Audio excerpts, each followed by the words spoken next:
यहाँ मुजफ्फरपुर अगर खंडपीठ बन जाती है तो आपको बगहा, बेतिया, नरकटियागंज, सीतामढ़ी, मधुबनी, पूर्णिया, इस सारे जगह के जो लोग हैं उनको यहाँ आसानी होगी। जिस तरह से अभी 4 लाइन बना है, अघोषित राजधानी मुजफ्फरपुर है तो वहाँ एक खंडपीठ की स्थापना बहुत ज़रूरी है। यहाँ नॉर्थ बिहार के लोग पटना अपनी पैरवी करने के लिए माननीय उच्च न्यायालय में जाते हैं। और मुजफ्फरपुर अघोषित राजधानी है नॉर्थ बिहार के।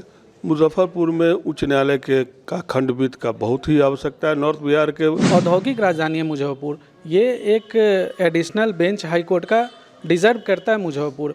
पूरे आप देख ले 13 करोड़ की आबादी पे एक हाईकोर्ट है पटना हाईकोर्ट, जिसकी पेंडेंसी लमसम 4 से 5 लाख है। एक खंडपीठ की स्थापना मुजफ्फरपुर में हो जाती है तो वो पेंडेंसी कमेगी। अनुमंडल पश्चिमी मोतीपुर में बन रहा है, तो ऐसे भी यहाँ जितने भी पश्चिमी के न्यायालय कोर्ट हैं वो सभी वहाँ स्थानांतर हो जाएंगे।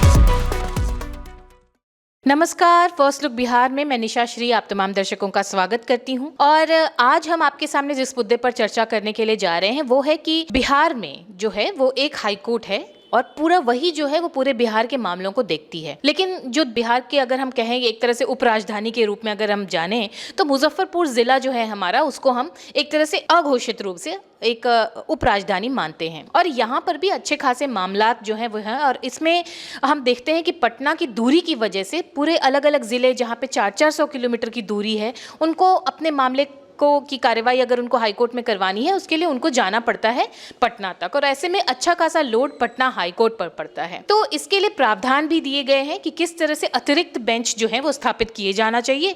और इसीलिए मुजफ्फरपुर में भी सुप्रीम कोर्ट के अधिवक्ता हैं चंदन कुमार, उन्होंने अपील की है कि यहाँ पर मुजफ्फरपुर में एक अतिरिक्त बेंच हो जहाँ पर सारे मामले को देखा जाए। और ये क्यों ज़रूरी है, इसी मुद्दे पर चर्चा करने के लिए हमारे साथ स्टूडियो में जो अधिवक्ता मौजूद हैं, हमारे साथ हैं वरिष्ठ अधिवक्ता वीरेंद्र कुमार लाल जी, और जो कि अध्यक्ष हैं एडवोकेट एसोसिएशन की, सुधीर कुमार ओझा जी हैं जो कि बार एसोसिएशन के कोषाध्यक्ष हैं, हमारे साथ हैं राजीव रंजन जी जो कि अधिवक्ता हैं, और साथ में है रवि राज जो कि सुप्रीम कोर्ट के अधिवक्ता हैं। बातचीत सबसे पहले हम वीरेंद्र कुमार लाल जी से ही शुरू करते हैं कि आखिर क्या है ये मामला, क्यों ज़रूरी है मुजफ्फरपुर में एक अतिरिक्त बेंच। जी, सबसे पहले फर्स्ट लुक बिहार के लिए शुभकामना। दूसरी बात मेरे मन में भी है, मुजफ्फरपुर लोगों को अभी वर्तमान में मुजफ्फरपुर लोगों के मन में भी है क्या का फर्स्ट लुक बिहार के स्तर पर ऊंचाई तक पहुंचे। अब जहां तक सवाल है उच्च न्यायालय की खंडपीठ की स्थापना के लिए, तो उसमें मुजफ्फरपुर से ही इसकी शुरुआत हुई थी और इसके लिए और लोग भी कार्य किए थे। लेकिन वर्तमान में चंदन कुमार जी और शशि रंजन जी मुजफ्फरपुर से लगे हुए हैं। यहाँ के लिए खंडपीठ की स्थापना के लिए ज़रूरी जो सारी बातें हैं वो हैं मुजफ्फरपुर में। अब यहाँ अप्रोच भी है चारों ओर से, इधर ट्रेन का हो, बसेज का हो, अब तो छोटी उड़ान की भी बात मुजफ्फरपुर के लिए। तो ऐसी स्थिति में यहाँ जो अघोषित राजधानी मुजफ्फरपुर है तो वहाँ एक खंडपीठ की स्थापना बहुत ज़रूरी है। यहाँ नॉर्थ बिहार के लोग पटना अपनी पैरवी करने के लिए माननीय उच्च न्यायालय में जाते हैं, तो दूरी यहाँ से देखा जाएगा तो दुगुना है और 2-3 दिन का रास्ता होता है, पहुँचना पड़ता है। यदि मुजफ्फरपुर में एक खंडपीठ की स्थापना की जाती है तो यहाँ के नॉर्थ बिहार के जो भी लोग हैं, जो पैरवीकार हैं, जिनका केसेज है, उनके लिए बहुत सहूलियत होगा। तो ऐसी परिस्थिति में जहाँ तक कुमार रंजन साहब हैं, शशि रंजन जी हैं, इन लोगों ने इस लड़ाई को, मुद्दे को आगे बढ़ाया है। जैसे कि जानकारी मिली कि मेघवाल साहब माननीय लॉ मिनिस्टर भारत सरकार के यहाँ भी अप्रोच हुआ है। और नॉर्थ बिहार के जो भी मान लीजिए मंत्री जी मुजफ्फरपुर से हों या बगल के सीतामढ़ी के जो सांसद हों, सभी लोगों का इसमें सहयोग प्राप्त हो रहा है। और वो उम्मीद की जा सकती है कि अभी जब तक नहीं हुआ है स्थापना, तब तक उम्मीद किया जाता है कि इस बार के समय में जो अनुकूल समय है उसमें खंडपीठ की स्थापना कर दी जाए। सुधीर कुमार ओझा जी, आपके पास बढ़ते हैं और सबसे पहले एक बिहार की महिला होने के नाते आपको धन्यवाद कि जो बिहार की महिलाओं का जिस तरह से अपमान किया गया एक मंत्री जी की पति के द्वारा, उसके लिए आपने आवाज़ उठाई, इसके लिए सबसे पहले बहुत बहुत धन्यवाद। और दूसरा यही मुद्दा जानना चाहूँगी कि आखिर अतिरिक्त बेंच की ज़रूरत मुजफ्फरपुर में क्यों है और अगर होता है तो इससे क्या लाभ?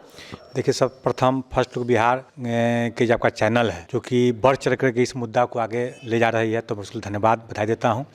और चंदन जी और अन्य सभी लोग जिस तरह से अभी आगे बढ़े हैं, पूर्व में भी बहुत कुछ लोग बढ़े थे लेकिन मामला को ठंडे बस्ते में डाल दिया गया था, लोग भी शांत हो गए थे। इस बार बहुत ज़ोर शोर से यहाँ जो उच्च न्यायालय का खंडपीठ बने प्रयास कर रहे हैं, तो उनको भी धन्यवाद बधाई। और उनके साथ हम सब लोग हैं, मिलजुल के काम करेंगे। वहाँ इसलिए यहाँ खंडपीठ होना चाहिए कि देखिए, सीनियर कहे कि नॉर्थ बिहार में मुजफ्फरपुर जो अघोषित राजधानी है, ये बात सही है। इतना ही नहीं, यहाँ मुजफ्फरपुर अगर खंडपीठ बन जाती है तो आपको बगहा, बेतिया, नरकटियागंज, सीतामढ़ी, मधुबनी, पूर्णिया, इस सारे जगह के जो लोग हैं उनको यहाँ आसानी होगी। जिस तरह से अभी 4 लाइन बना है, और सही कहें सीनियर की छोटी उड़ान भी यहाँ शुरू हो रहा है और 4 लाइन 6 लाइन भी सब लगातार बन रहा है, जुड़ रहा है। तो जो दिक्कतें होती है पटना उच्च न्यायालय में जा कर के लोगों को अपना केस देने के लिए, फाइल करने के लिए, वैसी परिस्थिति में अगर मुजफ्फरपुर में हाई कोर्ट का खंडपीठ बेंच बन जाती है तो बहुत सहूलियत आम जनता को होगा और त्वरित न्याय भी होगा। और हाई कोर्ट पर जो बोझ है पटना में, वह बोझ भी बहुत घटेगा। अब देख लीजिए, उत्तर प्रदेश में इलाहाबाद के बाद लखनऊ बेंच हाई कोर्ट का बना और बहुत सारे कार्य, हालांकि वहाँ बेंच और बननी चाहिए, बहुत बड़ा क्षेत्र है उत्तर प्रदेश। वैसे ही बिहार भी बहुत बड़ा क्षेत्र है और उसमें अगर एक मुजफ्फरपुर में बन जाता है हाई कोर्ट का बेंच, तो आम जनता को बहुत इससे राहत होगा और कोर्ट पर जो बोझ है केस का हाई कोर्ट में, वो भी सॉल्व होगा। और यहाँ सारी व्यवस्थाएं भी है, जो अगर उच्च न्यायालय का खंडपीठ बने तो जगह से लेकर के सारी व्यवस्थाएं हैं, कमिश्नरी है, सारी व्यवस्थाएं। इसलिए हम भी चाहेंगे कि यह बने और हम लोग इन लोगों के साथ जहां भी जो करना होगा, इसके आगे मैंने जाना होगा, जिससे मिलना होगा, हम लोग करेंगे कि यहाँ बेंच स्थापित हो। अब हम बढ़ते हैं राजीव रंजन जी आपके पास और आपसे भी यही जानना चाहेंगे कि आखिर मुजफ्फरपुर में एक अतिरिक्त बेंच होने से मुजफ्फरपुर और आसपास के लोगों को क्या? सर्वप्रथम फर्स्ट लुक बिहार को इसके लिए बहुत बहुत धन्यवाद, जिन्होंने इसके लिए प्रयास शुरू किया है। और मुजफ्फरपुर अघोषित राजधानी है नॉर्थ बिहार के।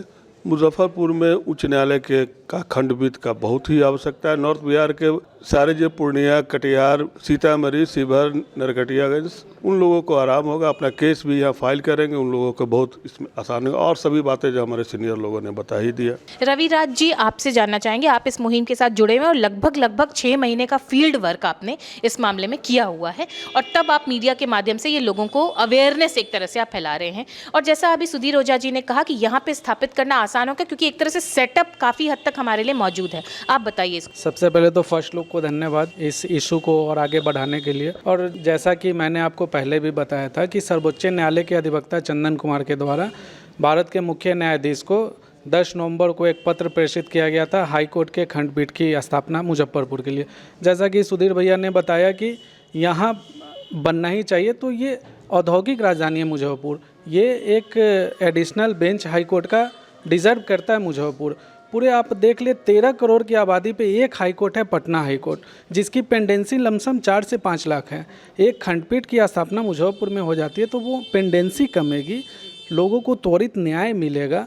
बहुत लोग पटना रीच नहीं कर पाते हैं डिस्टेंस की वजह से, 1 नाइट बिफोर केस लिस्ट होता है, तो मुजफ्फरपुर होने से आम आवाम को बहुत सहूलियत है और ये चीज़ होना ही चाहिए। ये इंफ्रास्ट्रक्चर की जो बात की कि इंफ्रास्ट्रक्चर लगभग है, बहुत मामूली सेटअप की ज़रूरत है। आप पटना के बाद मुजफ्फरपुर औद्योगिक राजधानी है, यहाँ हर चीज़ है, कमिश्नरी है, जगह है, ऑलरेडी लॉ कॉलेज चल रहे हैं, बहुत सारी अच्छी यूनिवर्सिटी चल रही है, तो हाई कोर्ट तो वहीं से था। जगह की तो कमी नहीं है, जगह तो वो गवर्नमेंट की चीज़ है, गवर्नमेंट जगह देगी, वो तो हो जाएगा। एक बार वापस लौटते हैं वीरेंद्र कुमार लाल जी आपके पास और यही जानना चाहेंगे आपसे कि अगर यहाँ पर आपकी ये मांग को मान लिया जाता है तो कितना समय लगेगा यहाँ पे बेंच? देखा जाए मैडम, वो तो सरकार के नियत पर है। सरकार चाहेगी तो बिल्डिंग कंस्ट्रक्शन वगैरह है तो उसमें उनका जो होता है प्रोसेस होता है, एग्जॉस्ट होगा और उसका कॉन्टैक्ट होता है तो बन जाएगा।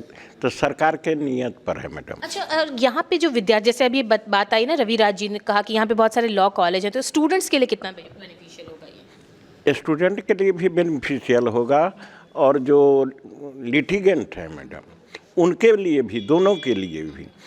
जो लोग हैं यहाँ मुफस्सिल कोर्ट, लोअर कोर्ट जिसको बोलते हैं, लोअर कोर्ट है, तो लोअर कोर्ट में भी जैसे लॉ कॉलेज के स्टूडेंट सब सभी लोग आते हैं यहाँ प्रैक्टिस के लिए आते हैं। और ईयरलियर जब पढ़ रहे होते हैं वो लोग तब भी आते हैं, डिस्ट्रिक्ट जज कोर्ट साहब, CGM कोर्ट साहब सब। वैसे ही यदि खंडपीठ की स्थापना हो जाती है तो ऑनरेबल हाई कोर्ट में, तो यहाँ के बच्चे लोग जाएंगे और ऑनरेबल हाई कोर्ट में, अब जैसे यहाँ के बच्चे लोग निकलते हैं तो लोअर कोर्ट में आते हैं, वैसे ही हाई कोर्ट में काम करेंगे। जी, करियर अपॉर्चुनिटी भी लेके आएगा। जी जी जी। एक कंक्लूडिंग स्टेटमेंट के लिए सुधीर कुमार ओझा जी आपके पास आते हैं और आप इस पूरे मामले पर क्या कहें? देखिए, जो आपने पूछा कि जो आदेश होता है तो कितना समय में बन जाएगा, तो यहाँ ऑलरेडी बिल्डिंग बहुत सारे बनी हुई है। अगर सरकार चाहेगी तो जिस दिन आदेश होगा उस दिन से काम शुरू हो सकता है। उसके बाद फिर अलग से बिल्डिंग बनाना होगा तो जगह है बन जाएगी। लेकिन ऐसा अंग्रेज समय में बिल्डिंग बना हुआ है जहां एक खंडपीठ की स्थापना करना हो तो जगह की दिक्कत नहीं है, मकान बनी हुई है, उसमें सुचारू से चालू हो सकता है। और अभी अनुमंडल पश्चिमी मोतीपुर में बन रहा है, तो ऐसे भी यहाँ जितने भी पश्चिमी के न्यायालय कोर्ट हैं वो सभी वहाँ स्थानांतर हो जाएंगे, तो ऐसे भी जगह यहाँ खाली हो जाएगा। इसलिए सरकार चाह लेगी तो बनने में कोई देरी नहीं है। और हम चाहते हैं कि हम लोग के साथ साथ यहाँ के जो विधायक मंत्री हैं, MP हैं, उनको भी जोर लगाना चाहिए, सरकार को प्रस्ताव भेजना चाहिए कि इस पर अविलंब कार्रवाई करनी चाहिए, क्योंकि लिटिगेंट को सबसे ज़्यादा फायदा होगा। इससे लिटिगेंट को भी फायदा होगा, कई तरीके से जो है ये फायदेमंद होगा। और आपने जो भी बताया कि सरकार चाह ले तो अगर मान लीजिए अभी यानी जनवरी के महीने में इसको स्वीकृति मिल जाती है तो इस साल तक क्या हम अपेक्षा कर सकते हैं कि काम? अगर जनवरी में स्वीकृति मिल जाएगी तो हम समझते हैं कि जनवरी के लास्ट तक बेंच स्थापित हो जाएगा। जगह की कमी नहीं है, मकान की कमी नहीं है। जहाँ डिस्ट्रिक्ट जज साहब बैठती हैं उस तरह का पुराने बिल्डिंग में बहुत सारे ऐसे कोर्ट है जहाँ की सुचारू रूप से चालू करने के लिए अविलंब सुचारू हो सकता है। उसके बाद जरूरी पड़ेगा तो जब काम शुरू हो जाएगा तो फिर बनते रहेगा। ठीक है, एक कंक्लूडिंग स्टेटमेंट के लिए रविराज जी आपके पास आते हैं और उसके बाद हम इसको समाप्त करेंगे इस चर्चा को कि आपका कार्य कहाँ तक प्रोग्रेस में हो चुका है कि अगर आज आपको अनुमति मिल जाती है तो फिर कार्य प्रणाली जो है वो शुरू? देखिए, ये कार्य प्रणाली तो ये सरकार और ये लोकल बॉडी की चीज़ है, इसमें कोई तय समय नहीं दिया सकता है। लेकिन जैसा भैया ने बताया कि यहाँ इंफ्रास्ट्रक्चर का कोई कमी नहीं है, तो इंफ्रास्ट्रक्चर तैयार है, स्वीकृति मिलेगी, सरकार अपना काम चालू कर देगी। ये एक संवैधानिक प्रक्रिया, वो संवैधानिक प्रक्रिया के तहत ही होगा। समय की है इसमें कोई ऐसी बाध्यता? हाँ, समय की बाध्यता कुछ नहीं है, वो सरकार की चीज़ है, वो सरकारी तंत्र है, सरकारी तंत्र में। अगले साल तक हम अपेक्षा कर सकते हैं कि हमारे पास एक अतिरिक्त हम तो, आप अपेक्षा करें, हम तो त्वरित चाह रहे हैं कि बेंच स्थापित हो जाए कि आम आवाम को, लिटिगेंट को और बहुत का फ़ायदा, ये आपको रोज़गार का अपॉर्चुनिटी देगा, लिटिगेंट के सहूलियत का है, स्टूडेंट के वेलफेयर में, ये तो पब्लिक वेलफेयर की चीज़ है, तो जितना जल्दी हो जाए उतना जल्दी। तो ये तमाम बातें थी कि किस तरह से एक अतिरिक्त बेंच अगर हाईकोर्ट का मुजफ्फरपुर में बन जाता है तो वो कितने तरह से जो है वो लाभ पहुंचाएगा पूरे ज़िले को, पूरे नॉर्थ बिहार को। तो इन तमाम जानकारियों को, तथ्यों को हमारे सामने रखने के लिए जितने भी हमारे मेहमान यहाँ मौजूद हैं उनको बहुत बहुत धन्यवाद। और इस चर्चा को अब हम यहीं पर देते हैं विराम। इस संबंध में जो भी अपडेट्स हमारे पास आएंगे वो हम आपके सामने लाते रहेंगे। अभी के लिए दीजिए इजाज़त। आप देख रहे थे फर्स्ट लुक बिहार। धन्यवाद।